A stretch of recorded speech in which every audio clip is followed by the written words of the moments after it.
Sweet video ಇಲ್ಲಿ skip ಮಾಡಬೇಡಿ, ಯಾಕಂದ್ರೆ ಇವತ್ತು ವೇಟ್ ಲಾಸ್ ಮಾಡೋರಿಗೆ ಹಾಗೆ ಹೆಲ್ದಿ ಫುಡ್ ತಿನ್ನೋರಿಗೆ ಇವತ್ತು ಸೂಪರ್ ಆಗಿರುವಂತ ಒಂದು ವಿಡಿಯೋನ ಶೇರ್ ಮಾಡ್ತಾ ಇದ್ದೀನಿ. ಯಾಕಂದ್ರೆ ನಮ್ಮ ಬೆಂಗಳೂರು ಜನಕ್ಕೆ ಹಾಗೆ ಉತ್ತರ ಕನ್ನಡ ಜನರಿಗೆ ಸೂಪರ್ ಆಗಿರುವಂತ ಇದೊಂದು ವಿಡಿಯೋ ಅಂತ ಹೇಳ್ಬೋದು. ಸೊ ಮೇದಾ ಮತ್ತೆ ಗೋಧಿ ಹಿಟ್ಟಿನಕ್ಕಿಂತ ರಾಗಿ ಹಿಟ್ಟು ಆರೋಗ್ಯಕ್ಕೆ ತುಂಬಾನೇ ಒಳ್ಳೇದಲ್ವಾ?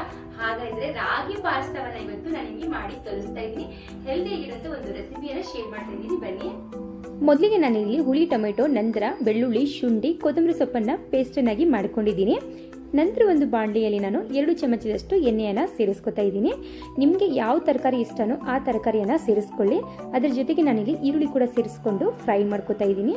ಸ್ವಲ್ಪ ಫ್ರೈ ಆದ ನಂತರ ರುಬ್ಬಿಟ್ಟಿರುವಂಥ ಟೊಮೆಟೊ ಪೇಸ್ಟನ್ನು ಸೇರಿಸ್ಕೋಬೇಕು. ಆದಷ್ಟು ಹುಳಿ ಇರುವಂಥ ಟೊಮೆಟೊ ತಗೊಳ್ಳಿ, ತುಂಬ ಚೆನ್ನಾಗಿ ಅನಿಸುತ್ತೆ. ಚೆನ್ನಾಗಿ ಮಿಕ್ಸ್ ಮಾಡಿಕೊಂಡು ಟೊಮೆಟೊ ಹಸಿ ವಾಸನೆ ಹೋಗೋವರೆಗೂ ಫ್ರೈ ಮಾಡ್ಕೋಬೇಕು. ನಂತರ ಇದಕ್ಕೆ ರುಚಿಗೆ ತಕ್ಕಷ್ಟು ಕೆಂಪು ಮೆಣಸಿನ ಪುಡಿ, ರುಚಿಗೆ ತಕ್ಕಷ್ಟು ಉಪ್ಪು, ನಂತರ ಪಿಜ್ಜಾ ಮಸಾಲವನ್ನು ಇಲ್ಲಿ ಸೇರಿಸ್ಕೊತಾ ಇದ್ದೀನಿ. ಸ್ವಲ್ಪ ಬೆಲ್ಲ ಹಾಕಿದ್ದೀನಿ, ನೀವು ಬೇಕಂದರೆ ಸೇರಿಸ್ಕೊಳ್ಳಿ, ಬೇಡ ಅಂದರೆ ಸ್ಕಿಪ್ ಮಾಡ್ಕೋಬೋದು. ಚೆನ್ನಾಗಿ ಫ್ರೈ ಮಾಡಿಕೊಂಡು ನಂತರ ಇಲ್ಲಿ ಪಾಸ್ತಾ ಮಸಾಲ ಅಥವಾ ಪಾಸ್ತಾ ಸಾಸನ್ನು ಸೇರಿಸ್ಕೋಬೋದು. ಚೆನ್ನಾಗಿ ಇದನ್ನು ಕೂಡ ಮಿಕ್ಸ್ ಮಾಡ್ಕೊಳ್ಳಿ. ನೀವು ಪಾಸ್ತಾ ಮಸಾಲ ಪೌಡರ್ ಹಾಕಿದರೆ ಸ್ವಲ್ಪ ಟೊಮೆಟೊ ಕೆಚಪ್ ಕೂಡ ಇದಕ್ಕೆ ಸೇರಿಸ್ಕೊಳ್ಳಿ. ನಂತರ ನಾನಿಲ್ಲಿ 1.5 ಗ್ಲಾಸ್ ಆಗುವಷ್ಟು ಬಿಸಿನೀರನ್ನು ಸೇರಿಸ್ಕೊತಾ ಇದ್ದೀನಿ. ಆದಷ್ಟು ಮೇದಾ ಹಿಟ್ಟಿನ ಪಾಸ್ತಾಕ್ಕಿಂತ ರಾಗಿ ಪಾಸ್ತಾ, ಜೋಳದ ಪಾಸ್ತಾ ಸಿಕ್ಕರೆ ಸೊ ಅದರಲ್ಲಿಂದ ಮಾಡಿ. ಸೊ ರಾಗಿ ಆರೋಗ್ಯಕ್ಕೂ ಕೂಡ ಒಳ್ಳೇದಲ್ವಾ? ಹಾಗಾಗಿ ನಾನಿಲ್ಲಿ 1 ಗ್ಲಾಸ್ ಆಗುವಷ್ಟು ರಾಗಿ ಪಾಸ್ತಾವನ್ನು ತಗೊಂಡಿದ್ದೀನಿ. ಈಗ ಇದನ್ನು ಸೇರಿಸ್ಕೊತಾ ಇದ್ದೀನಿ. ನಿಮ್ಗೇನಾದರೂ ಜಾಸ್ತಿ ಮೃದುವಾಗಿ ಬೇಡಪ್ಪ ಪಾಸ್ತಾ ಅಂದರೆ ನೀವು ಪಾಸ್ತಾವನ್ನು ಸ್ವಲ್ಪ ಕುಕ್ ಮಾಡಿಕೊಂಡು ನಂತರ ನೀರೆಲ್ಲ ಸಪ್ರೇಟ್ ಮಾಡಿ ಸೇರಿಸ್ಕೋಬೋದು. ನಾನು ರಾಗಿ ಹಿಟ್ಟಿಂದಲ್ಲ ಅಂದ್ಬಿಟ್ಟು ಹಾಗೆ ಡೈರೆಕ್ಟ್ ಸೇರಿಸಿದ್ದೀನಿ. ಸ್ವಲ್ಪ ನನಗೆ ಮೆತ್ತಗಾದರೆ ತುಂಬಾ ಇಷ್ಟ ಆಗುತ್ತೆ. ಹಾಗಾಗಿ ಚೆನ್ನಾಗಿ ಕುಕ್ ಮಾಡಿಕೊಂಡ್ರೆ ನಮ್ಮ ಪಾಸ್ತಾ ಇಲ್ಲಿ ರೆಡಿ ಆಯಿತು.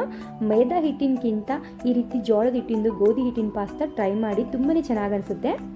ನಂತರ ಇದ್ರ ಜೊತೆಗೆ ನಾನಿಲ್ಲಿ ಆಲೂಗಡ್ಡೆ ಸ್ನ್ಯಾಕ್ಸನ್ನು ಮಾಡ್ತಾ ಇದ್ದೀನಿ. ಆಲೂಗಡ್ಡೆಯನ್ನು ಚೆನ್ನಾಗಿ ಕಟ್ ಮಾಡಿಕೊಂಡು ಚೆನ್ನಾಗಿ ಬಟ್ಟೆಯಿಂದ ಒರೆಸ್ಬಿಟ್ಟು ನಂತರ ಇದನ್ನು ಪ್ಯಾನಲ್ಲಿ ಸೇರಿಸ್ಕೊಳ್ಳಿ. ರುಚಿಗೆ ತಕ್ಕಷ್ಟು ಉಪ್ಪನ್ನು ಹಾಕಿ ಚೆನ್ನಾಗಿ ಫ್ರೈ ಮಾಡ್ಕೋಬೇಕು.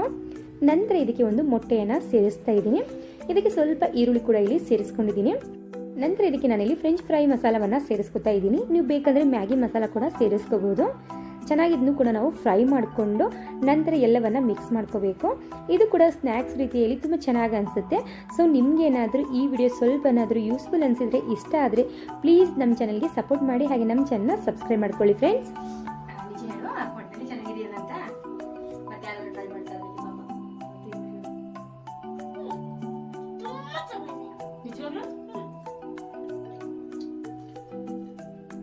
ಸೂಪರ್ ಆಗಿದೆ ರಕ್ಷಿತ ಮಾಡಿದ್ದು.